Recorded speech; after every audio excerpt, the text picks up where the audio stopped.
Welcome to Agoracom Small Cap Breaking News, your daily go-to source for the best small cap headlines for over 65 million investors since 2007. We've got a really critical rapid-fire intelligence briefing for you today.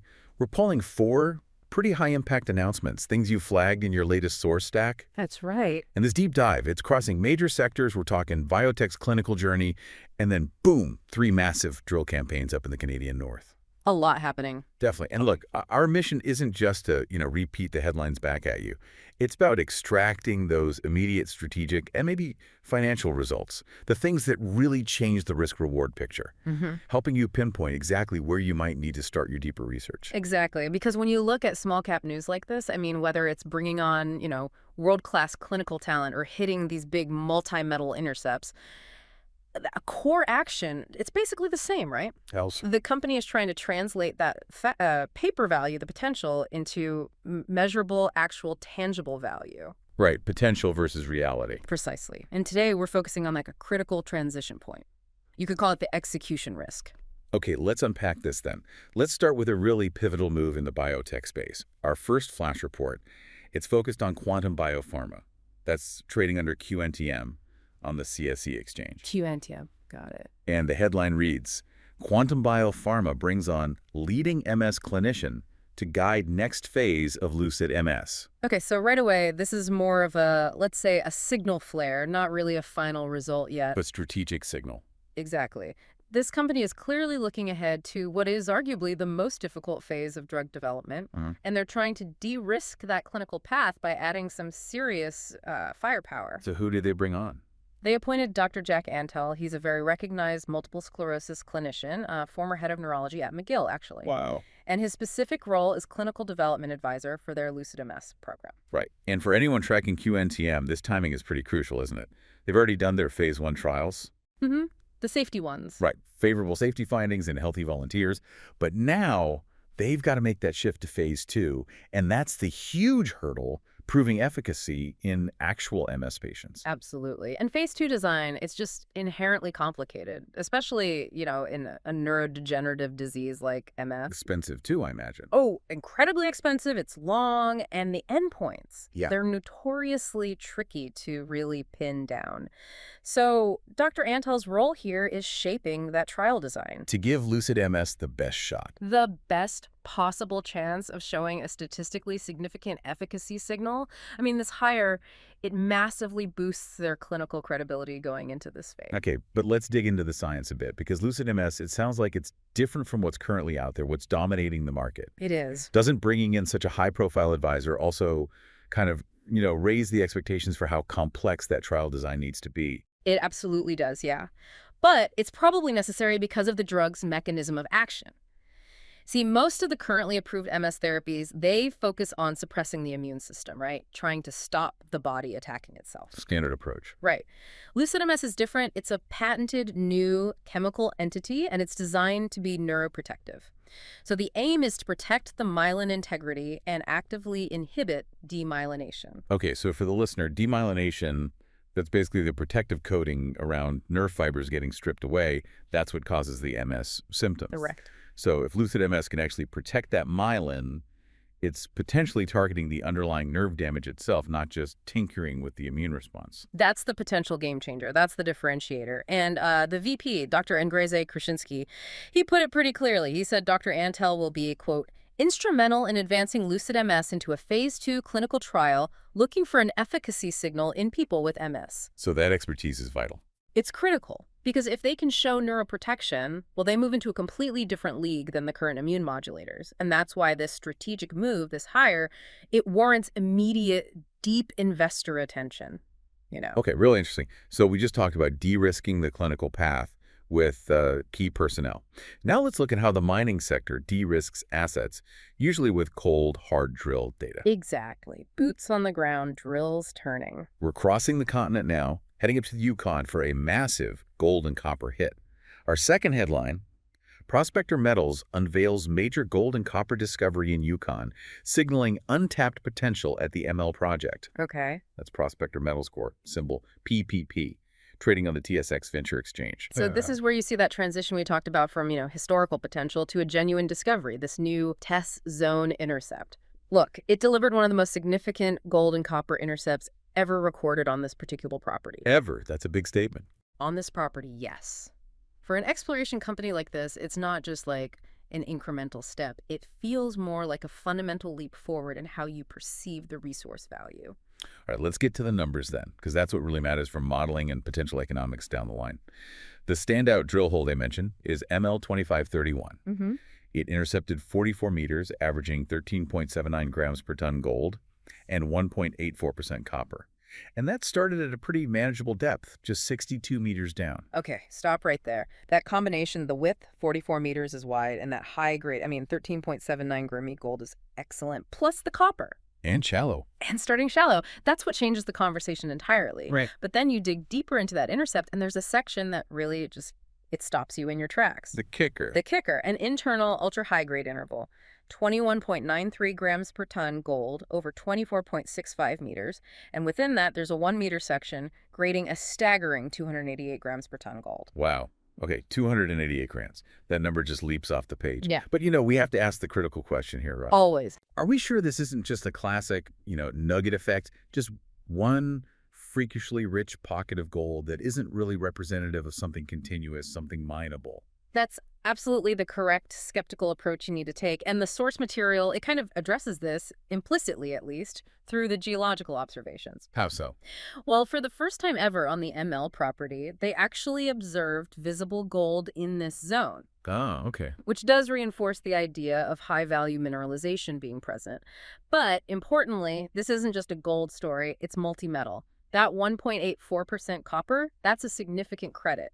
It could potentially offset future mining costs in a big way, which really bolsters the overall economic picture. Makes the potential economics look much stronger. Definitely. The CEO, Rob Carpenter, he emphasized this point, saying the discovery represents, quote, an exciting new style of gold mineralization for the ML project.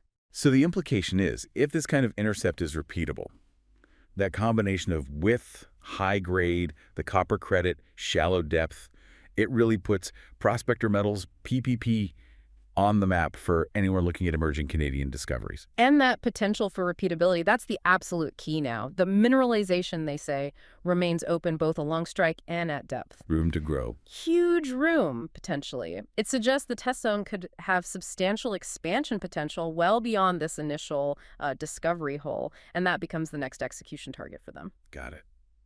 Okay, moving to another high-impact gold explorer. This time it's Brixton Metals, symbol BBB, also on the TSX Venture Exchange. Okay. Their headline, Brixton Metals extends near-surface gold at Trapper target, with most assays still pending. Right, Brixton. So the overarching goal here, it seems, is confirming the open pit potential at their Trapper target. That's part of their bigger Thorn project. And when we talk open pit, we're prioritizing grade near the surface, right, to keep the stripping ratio low.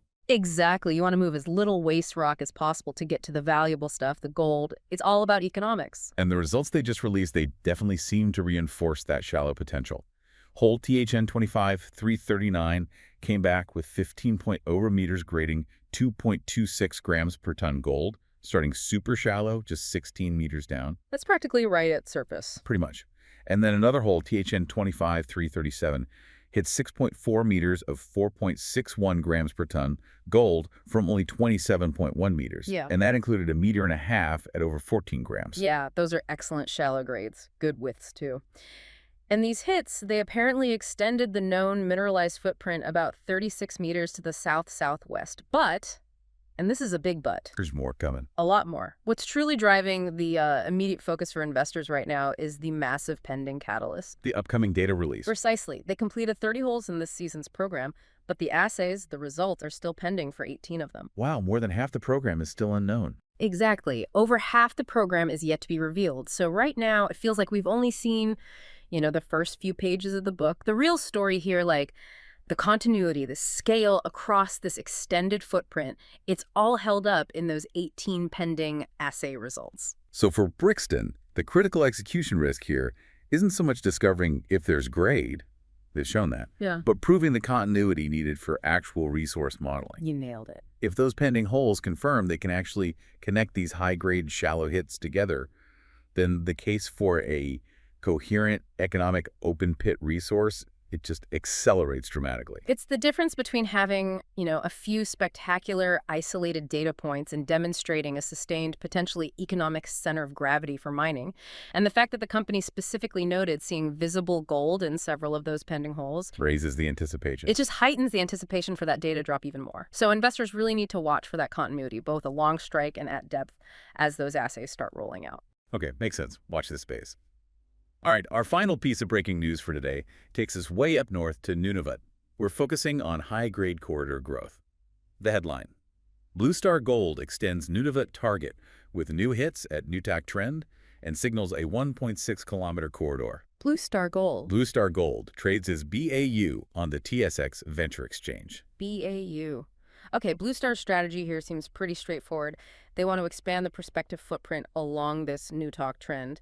And the key is it sits conveniently close to their existing high-grade flood zone resource. Proximity is key. Absolutely. So these initial 2025 drill results, they seem to have confirmed more high grades while also significantly boosting the overall project scale. Let's look at the core data then, the numbers supporting that high-grade claim.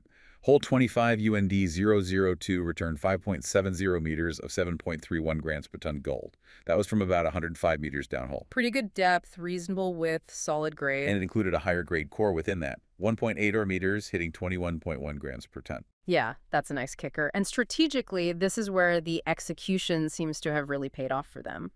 That successful hole, it extended the prospective trend another 335 meters to the west-northwest. Okay, so what does that do to the overall target size?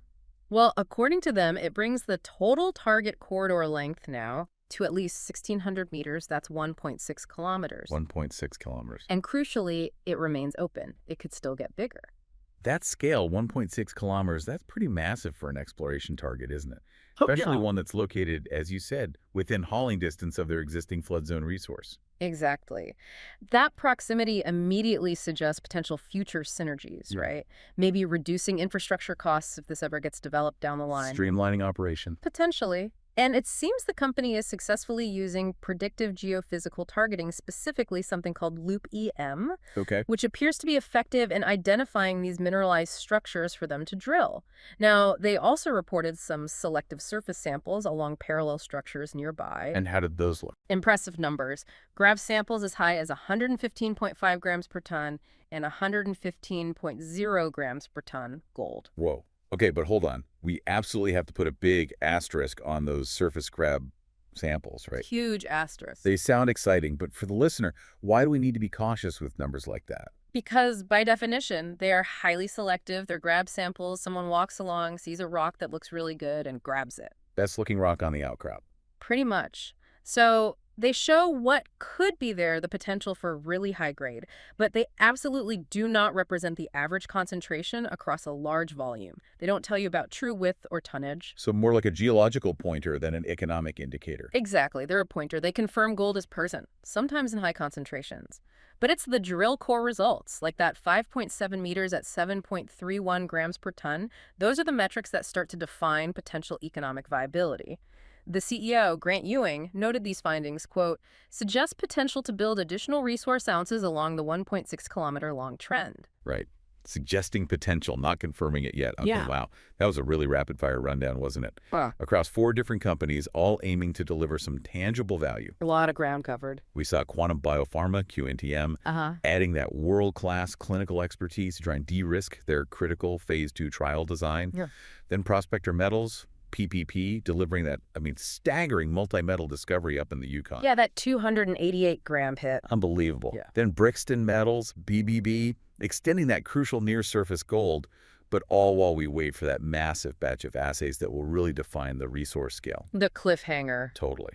And finally, Blue Star Gold, BAU, successfully executing on expansion, defining a high-grade corridor stretching over 1.6 kilometers up in Nunavut. And these releases taken together, they really illustrate that whole process perfectly, don't they? De-risking a small-cap asset. How so? Well, whether it's generating robust, credible Phase 2 trial protocols with top talent or defining resource scale with actual meters and grades from drilling. Right. The goal is always the same. It's to shift investor focus away from just speculation towards data-driven confidence. Tangible results. Tangible data. The quality of the clinical hire, the width and grade of those drill intercepts, the sheer scale of the mineralized footprint, that's the stuff that demands your next level of research. Which brings us right back to our central theme today, Hmm. that execution risk. It seems the most important variable in these news cycles. Often it isn't just the initial headline number, impressive as it might be, but the continuity of those results. For QNTM, the next step is clearly executing that phase 2 trial effectively. For the mining plays, PPP, BBB, BAU, it's all about drilling continuity. Can they repeat those hits? Can they connect the dots? Spot on. So this really raises an important question for you, the listener, to think about as you follow up. What single metric or maybe key piece of data will you look for in the next set of announcements from each of these 4 companies? What will confirm for you that the initial promise we talked about today is actually translating into sustained, measurable value? That's the critical question. That's the work ahead for any investor tracking these names. Absolutely. Well, thank you for sharing your sources and letting us dive deep into the data behind these headlines today. Always interesting stuff. We'll be back soon with more critical intelligence for you.